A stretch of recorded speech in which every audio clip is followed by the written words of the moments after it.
یہ کہانی ہمیں سبق دیتی ہے کہ تھوڑا علم خطرناک چیز ہے۔ مزید یہ کہ ہمیں ہر چیز کے بارے میں جاننے کی کوشش نہیں کرنی چاہیے، بلکہ ہر ایک کو اپنے پیشے سے متعلق کام سے کام رکھنا چاہیے۔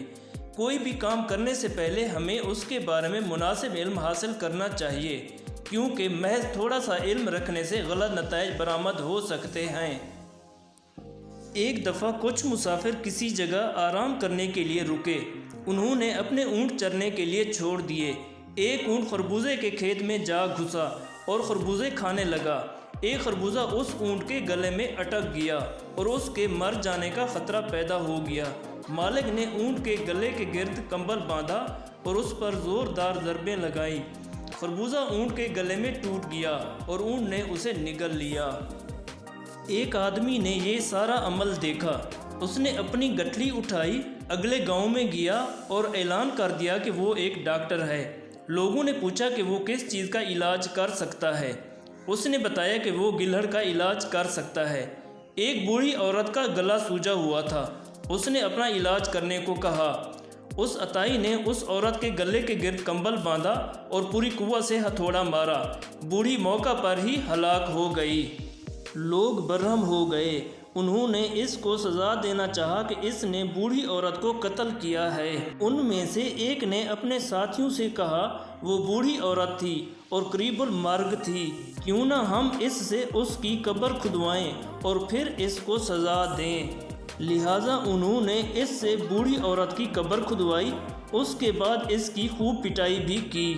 اس بے وقوف پر اس سزا کا کوئی اثر نہ ہوا۔ وہ اگلے گاؤں چلا گیا اور دوبارہ ڈاکٹر ہونے کا دعویٰ کیا۔ اب کی بار ایک بوڑھا آدمی آیا۔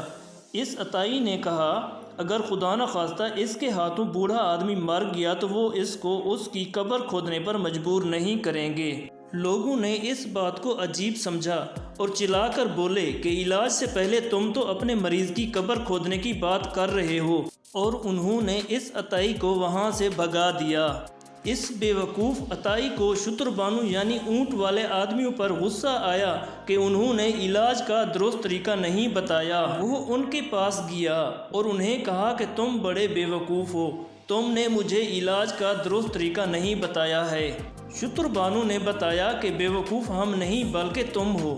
اونٹ جیسے بڑی جسامت والے اور طاقتور جانور کے مقابلے میں ایک بوڑھی کمزور عورت کس طرح ہتھوڑے کی چوٹ برداشت کر سکتی ہے؟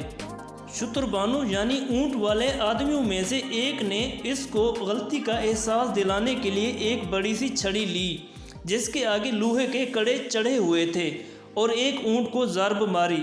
اونٹ نے ایک قدم آگے بڑھنے کے سوا کوئی خاص رد عمل ظاہر نہ کیا۔ پھر اس نے وہی چھڑی اس بے وقوف حکیم کو ماری۔ وہ بے ہوش ہو کر گر پڑا۔ جب ہوش آیا تو اس نے اپنی غلطی کا اعتراف کر لیا اور عہد کیا کہ وہ کبھی بھی خود کو ڈاکٹر نہیں کہے گا۔